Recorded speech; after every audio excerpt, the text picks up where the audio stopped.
Sebelum menonton atau menyimak cerita ini, jangan lupa subscribe agar tidak ketinggalan cerita-cerita menarik lainnya. Semoga admin dan yang menonton mendapatkan rezeki yang banyak tak terhingga. Namaku Bima, remaja desa yang hidup sederhana di sebuah kampung kecil di Jawa Tengah. Usia baru 18 tahun. Pekerjaanku tiap pagi adalah membantu bapak mencangkul di sawah.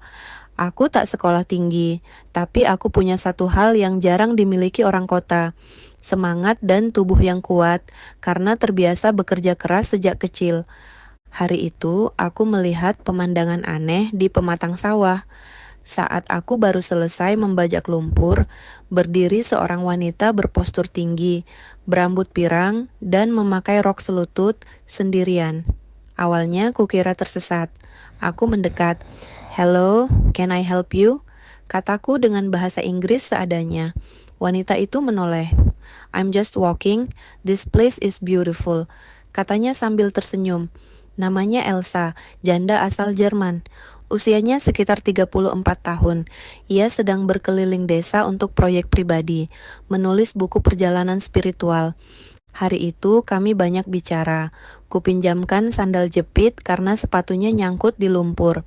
Ia tertawa-tawa melihat sawahku lalu bilang, "Kaki saya belum pernah sedingin ini, tapi entah kenapa rasanya damai." Hari-hari berikutnya, Elsa sering kembali, duduk di gubuk kecil dekat sawah, menonton aku bekerja. Aku pun mulai merasa nyaman dengannya. Entah kenapa, janda cantik itu lebih terasa hangat dan menyenangkan dibanding gadis-gadis seumuranku yang suka mengejekku karena pekerjaanku sebagai tukang bajak. Elsa bahkan pernah ikut masuk ke lumpur, hanya untuk merasakan bagaimana hidupku berjalan. Bajunya kotor, kulit putihnya tergores rumputan, tapi ia hanya tertawa lalu menatapku sambil berkata, "Kamu lelaki paling jujur yang pernah kutemui." Aku cuma tersenyum malu. Tapi siapa sangka di balik semua itu ada perasaan lain yang mulai tumbuh. Hari-hari berlalu, Elsa makin sering datang ke sawah. Aku tak lagi merasa dia hanya turis, tapi seperti teman, bahkan seperti seseorang yang kusebut rumah. Meski kami berbeda bahasa, usia, dan dunia, kami bisa tertawa bersama hanya karena lumpur yang menempel di wajah atau karena nasi bungkus pedas. Suatu sore yang mendung, Elsa datang dengan wajah murung. Ia duduk di gubuk sawah dan menatap sawah yang mulai menguning. "Aku baru saja putus komunikasi dengan keluargaku di Jerman," katanya dengan nada sedih. "Mereka tidak pernah menyukai keputusanku pergi ke desa-desa seperti ini. Aku tak tahu harus bilang apa, jadi aku hanya duduk di sampingnya, memberinya segelas air kelapa. Saat ia menangis diam-diam, aku sodorkan tangan kotorku karena baru dari lumpur. Dia tertawa sambil berkata, 'Tanganmu mungkin kotor, tapi hatimu bersih.' Entah siapa yang mulai lebih dulu, tapi di bawah gerimis tipis, di pinggir sawah yang lengket dan becek, kami saling mendekat. Pelukan pertamaku terjadi di atas pematang. Kaki kami masih berbalut lumpur, tapi hati kami hangat. Dan ketika pelukan berubah menjadi ciuman, kami tahu kami sudah melewati batas perasaan." Hari berikutnya, Elsa mengajakku ke sawah pagi-pagi sekali. Ia bilang ingin mandi lumpur untuk pengalaman spiritual. Aku menurut walau tak paham maksudnya. Saat kami sama-sama melompat ke petak sawah, lumpur sampai ke betis. Ia tertawa, memercikkan air kotor ke wajahku.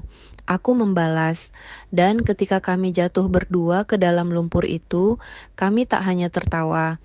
Kami tak lagi bisa menahan hasrat. Di tengah sawah berlumpur, di antara tanaman padi yang baru tumbuh, aku dan Elsa menyatu. Tak ada tikar, tak ada kasur, hanya tanah, langit, dan tubuh yang saling mencinta.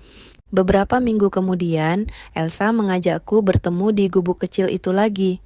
Wajahnya tegang. "Bima," katanya pelan, "saya hamil." Dunia berhenti berputar sesaat. Aku hanya remaja kampung, tak punya ijazah, tak punya masa depan, dan sekarang aku akan jadi ayah.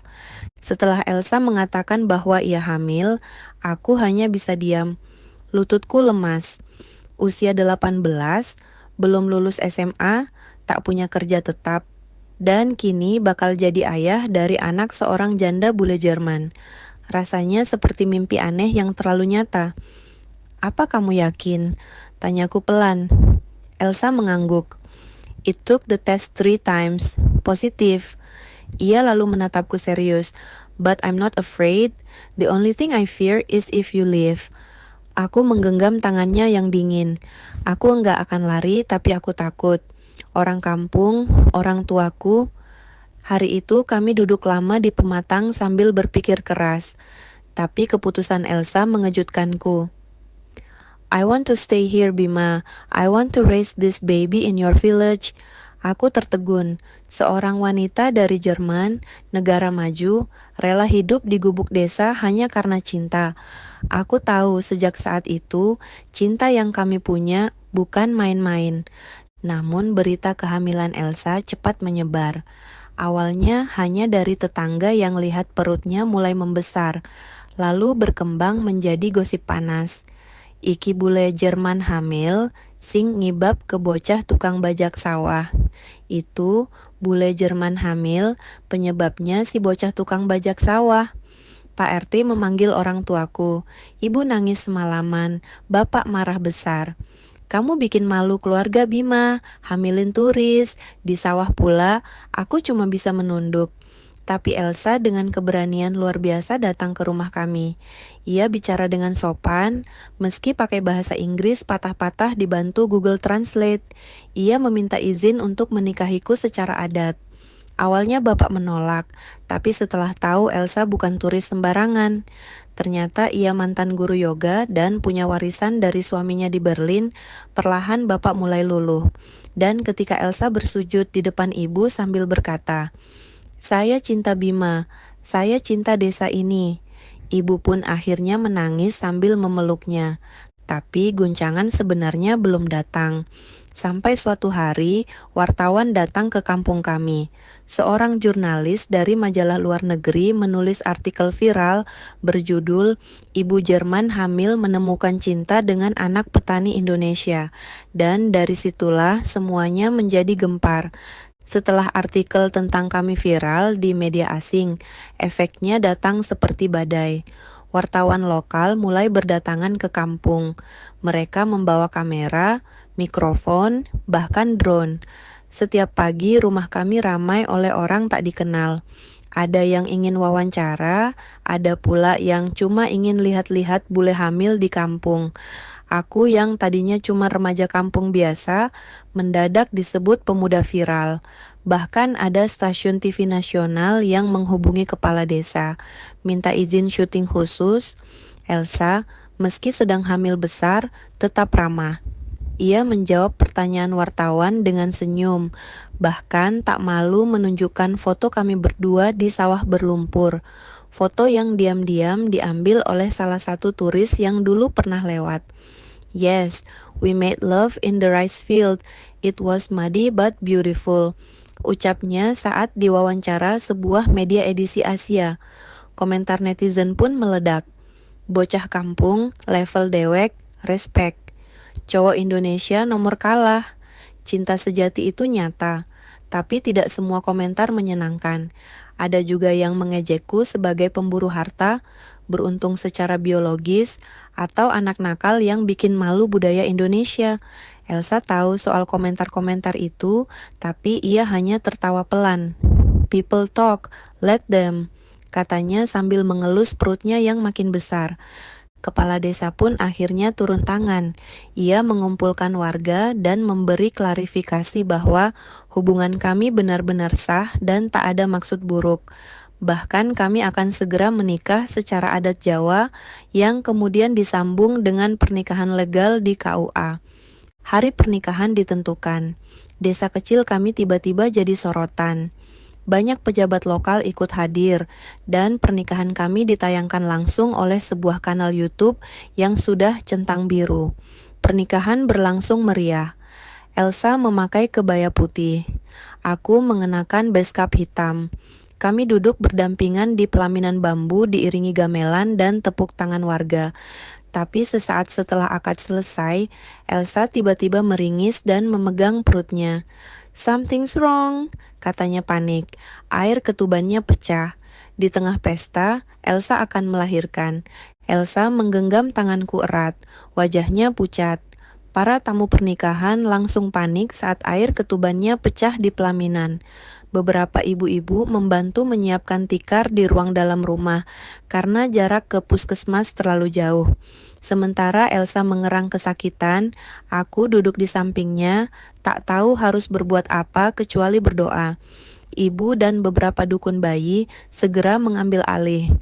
"Tenang Elsa, tarik napas, pelan-pelan." Elsa berusaha sekuat tenaga. Suara tangisnya menggempar, bercampur teriakan dan bisikan panik. Tapi ia tidak menyerah. Dan akhirnya, setelah hampir 2 jam penuh peluh dan darah, tangis bayi memecah keheningan. Seorang bayi laki-laki lahir. Bayi itu berkulit putih kemerahan, rambutnya coklat dan matanya biru muda. Semua orang terperangah. Bahkan warga desa yang melihat dari jendela rumah ikut mengucap takbir dan air mata. "Nama anak kita siapa?" tanya Elsa dengan suara lemah sambil mengelus bayinya. Aku menjawab pelan dengan suara bergetar, "Jaya." Elsa tersenyum terharu. "Beautiful, looks like our love story." Kelahiran bayi itu jadi viral jilid 2. Media-media asing menulis kisah kami sebagai Love Miracle from Java, Widow from Germany, Farmer Boy from Indonesia, Baby from Love. Beberapa bulan kemudian kami diundang ke Jerman, tapi Elsa menolak tinggal di sana. "Aku sudah punya rumah di hatimu, di desa ini, di sawah berlumpur itu." Kini aku bukan lagi remaja kampung biasa. Aku membuka kelas pertanian organik untuk wisatawan asing dan Elsa mengelola homestay bertema romantis di sawah.